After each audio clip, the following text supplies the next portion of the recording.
Hi. I hope कि आप सब अच्छे होंगे, खुश होंगे।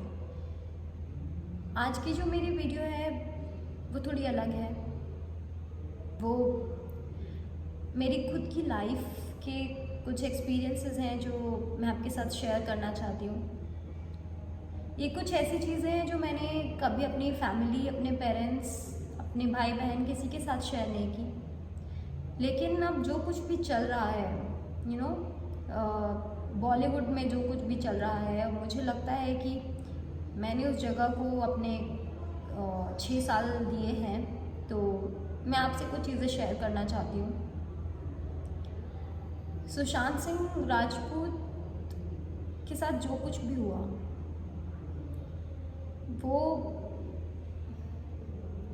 वो नहीं होना चाहिए था।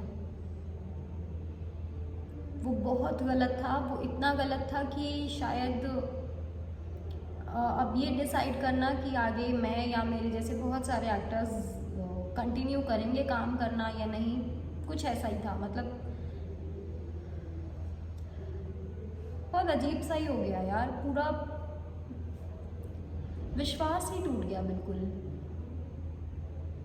मतलब सुशांत सिंह राजपूत हो, राजकुमार रॉय, आयुष्मान खुराना, ऐसे बाहर से जो आते थे इंडस्ट्री में, इन लोगों को देख के तो हम लोग इंस्पायर होते थे कि हम भी कुछ करेंगे, हम भी कुछ कर सकते हैं। मतलब अगर ये लोग बाहर से आके इंडस्ट्री में अपना नाम कमा सकते हैं तो हम भी कर सकते हैं। लेकिन अगर इस तरह की चीज़ें होंगी तो कैसे, मतलब कैसे कोई भी भरोसा रख पाएगा कि वो कुछ करेगा। आज बात करती हूँ अपने फ्रेंड से फ़ोन पे, तो ऐसा लगता है जैसे सबकी होप टूट गई है यार।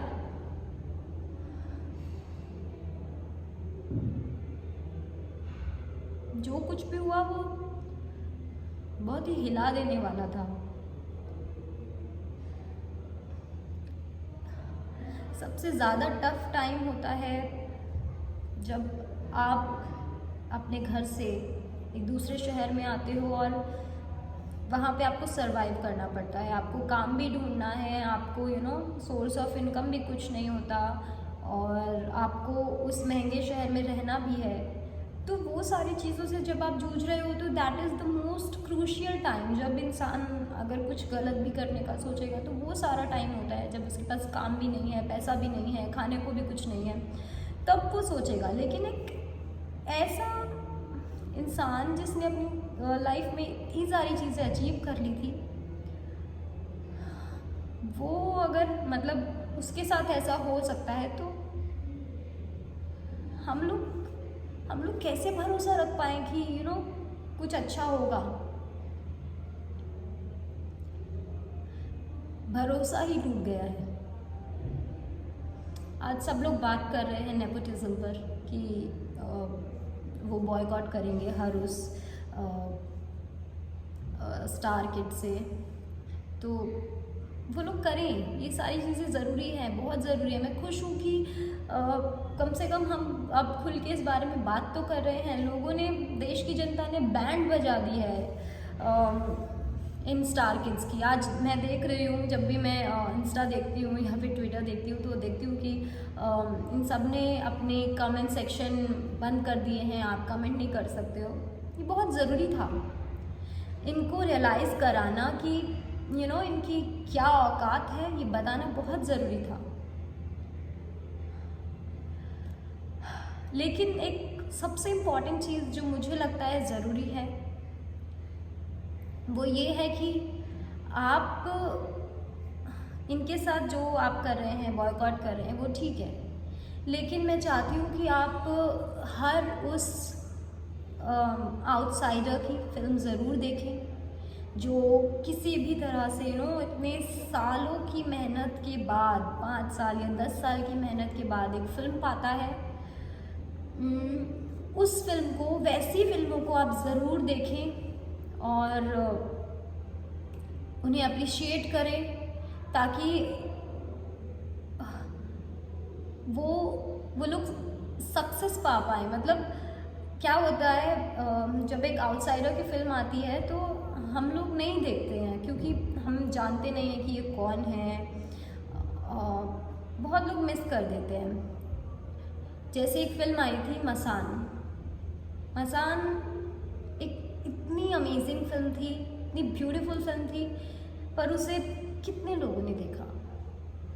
बहुत कम लोगों ने, क्योंकि कोई भी विकी कौशल को नहीं जानता था।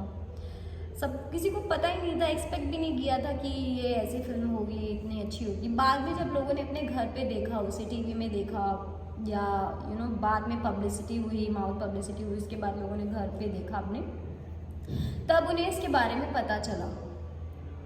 तो मेरी बस आप सबसे यही रिक्वेस्ट है कि आप हर उस न्यू कमर की फिल्म देखें जो बहुत ही मेहनत करके एक रोल पाया है, जिसने उसको अप्रिशिएट करें। आपको हैरानी होगी कि उसको वो रोल पाने के लिए कितनी मेहनत करनी पड़ती है और कैसी कैसी चीज़ों से निकलना पड़ता है। मैं आपसे कुछ एक्सपीरियंसेस शेयर करती हूँ। मेरा एक फ्रेंड है, वो अब इंडस्ट्री छोड़ चुका है। उसके साथ एक ऐसा इंसिडेंस हुआ जिसकी वजह से उसने छोड़ दी इंडस्ट्री। यश राज में उसका ऑडिशन हुआ था और एक फिल्म के लिए उसको सेलेक्ट किया, बट लीड रोल के लिए नहीं। वो एक लीड रोल में, मतलब कोई भी स्टार किड होगा, उसका फ्रेंड बनने वाला था। उसको चूज़ किया, उसको डेट्स वगैरह सब फाइनल कर दिए, उसका एग्रीमेंट भी हो गया। उसको कुछ दिन के बाद कॉल आता है कि we are really very sorry sir, but आपको अब हम इस फिल्म में कास्ट नहीं कर पाएंगे, क्योंकि आपका स्क्रीन टेस्ट देखा है तो आप हीरो से थोड़ा ज़्यादा बेटर लग रहे हो, इसलिए सर ने मना कर दिया है। तो आप बिलीव करेंगे कि इस तरह की बातें, मतलब आप किसी को ये कह रहे हो कि सर आपको हम नहीं ले पाएंगे क्योंकि आपके ज़्यादा नंबर आए हैं, और जो हमारा हीरो है वो फेल्योर है, तो हमें एक फेल्योर ही चाहिए। एक फिल्म आई थी आशिकी 2। आशिकी 2 की कास्टिंग कैसे हुई थी मैं आपको बताती हूँ। आशिकी 2 जब आने वाली थी तो पूरे इंडिया में ये बात फैल गई थी कि न्यू कमर को कास्ट करेंगे और यूट्यूब के थ्रू कास्ट करेंगे। आशिकी 1 जो थी उसमें से कोई भी एक चंक आप उठाइए, उसको रिकॉर्ड कीजिए और यूट्यूब में अपलोड कीजिए। जिसका भी सबसे ज़्यादा अच्छा होगा, जिसको ज़्यादा व्यूज़ मिलेंगे, जिसको ज़्यादा लाइक्स मिलेंगे, उसको कास्ट किया जाएगा। महेश भट्ट की फिल्म थी। मैं उस वक्त एक्टिंग सीख रही थी, मैं दिल्ली में ही थी। तो मेरे इंस्टीट्यूट में भी जितने लोग थे, जो लोग सीख चुके थे, उन्होंने सब ने अपने वीडियोस डाले और सबको मैसेज किया कि प्लीज़ लाइक करें, जो भी होता है। पर आप खुद जानते हैं कि उस फिल्म में कौन कास्ट हुआ? श्रद्धा कपूर, आदित्य रॉय कपूर। तो मेरा एक यही सवाल है कि इस पूरे 130 करोड़ की जनता में से भारत की क्या एक लड़की इतनी टैलेंटेड नहीं थी जो श्रद्धा कपूर को बीट कर पाती? या फिर कोई एक लड़का इतना टैलेंटेड नहीं था जो आदित्य रॉय कपूर, सच अ टैलेंटेड स्टार, उसको बीट कर पाए? ये सिर्फ बेवकूफ़ बनाते हैं ये लोग। ये सिर्फ उनका तरीका था अपनी फिल्म को पब्लिसाइज करने का। आने से पहले इतनी ज़्यादा पब्लिसिटी कर दो कि लोगों को लगे कि भाई कुछ आने वाला है। सब लोगों को ये देखना था कि हम मूवी देखेंगे, देखते हैं कि किसको कास्ट किया है, पर कास्ट तो इन लोगों को किया, ये ऑलरेडी फिक्स था। तो ये लोग बेवकूफ़ बनाते हैं और इस हद तक बनाते हैं कि हम लोग सब जानते हैं, पर फिर भी बस हम लोग किसी तरह से इग्नोर कर देते हैं इन सारी चीज़ों को। अभी एक फिल्म आ रही है शमशेरा, सलमान खान की। उसमें मेरी एक जानने वाली दी हैं, उन्हें कास्ट किया था किसी मदर के रोल के लिए। 1 महीने का उनका कॉन्ट्रैक्ट था। कुछ दिनों के लिए वो शूट पर जाती थी और इतनी एग्जॉस्ट हो जाती थी। मैं उनका ट्रीटमेंट बताती हूँ कि हाउ दे ट्रीट। इतनी एग्जॉस्ट हो जाती थी। कुछ तो तूफ़ान या कुछ ऐसा सीन था फाइट का या तूफ़ान का, जिसमें इतनी ज़्यादा धूल होती थी और ना इन लोगों को पानी अच्छे से मिलता था ना खाना, और जब भी शूट से वापस आती थी तो बोलती थी हेडेक हो रही है, आज मुझे चक्कर आ गए थे सेट पे, आज ये हो गया था। इतना ज़्यादा टॉर्चर करते हैं ये लोग इनको कि एक्टिंग तो बहुत दूर चली जाती है। मतलब आप किसी को इतना परेशान कर देते हो कि वो मतलब कैसे कैसे शूट करेगा कोई, मन ही आप तोड़ देते हो किसी का।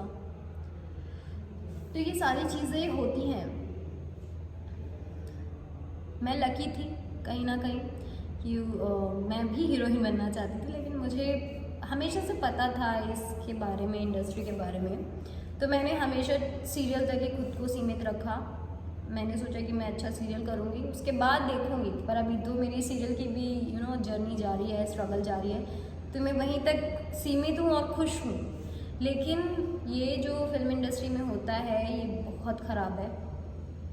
मेरी आप सबसे बस रिक्वेस्ट है कि प्लीज़ आप हर उस न्यू कमर की फिल्म ज़रूर देखें जो इतनी मुश्किल से पूरी ज़िंदगी लग जाती है इन्हें एक अच्छा रोल ढूंढने के लिए। मैंने ऐसे मिडिल एज लोगों को देखा है जो छोटे छोटे रोल्स करते हैं और कैसे इनको सेट पे ट्रीट किया जाता है वो भी देखा है मैंने।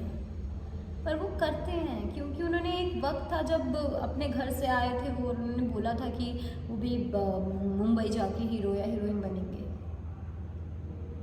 ठीक है यार, बोल दिया, नहीं बन पाए। हो सकता है कि वो बहुत टैलेंटेड होंगे पर नेपोटिज्म के कारण शायद नहीं बन पाए, या और भी बहुत सारे रीज़न हो सकते हैं। लेकिन आप कम से कम उन्हें अच्छे से ट्रीट तो कीजिए। मैं जानती हूँ कुछ लोग सोच रहे होंगे कि ये छोटा रोल बड़ा रोल क्या होता है। ठीक है, कुछ छोटा बड़ा नहीं होता, लेकिन वो छोटे छोटे काम करने के बाद मुंबई में सरवाइव करना इतना टफ हो जाता है कि मैं आपको बता नहीं सकती हूँ। मैं जानती हूँ उनका पेन, मैंने देखा है लोगों को यार, दैट वाज रियली पेनफुल। और मैं इसीलिए चाहती हूँ कि इंडस्ट्री चेंज हो। जिस एक्टर और एक्ट्रेस की बनने की आप बात करते हो, हमको यही पढ़ाया जाता है कि एक अच्छा इंसान आप बनिए, आप तभी एक अच्छे एक्टर बन पाएंगे। पर मैं इंडस्ट्री में देखती हूँ कि अच्छा इंसान तो है ही नहीं। कौन है अच्छा इंसान वहाँ पे? आप अपने मन की बात नहीं कर सकते हो किसी से। You need your family for that. कुछ नहीं है अच्छा वहाँ पे। तो आप प्लीज़ हर उस एक्टर एक्ट्रेस की फिल्म देखिए जो बाहर से आए हैं, किसी तरह से एक फिल्म उनको मिली है, आप उन्हें देखिए, अप्रिशिएट कीजिए। हो सकता है धीरे धीरे चेंजेस आए, हमारे बाद आने वाली जो जनरेशन है उससे इतना सा फेस नहीं करना पड़े। बस मेरी आपसे यही रिक्वेस्ट है। आई होप कि आपको मेरा वीडियो अच्छा लगा होगा। Thank you so much.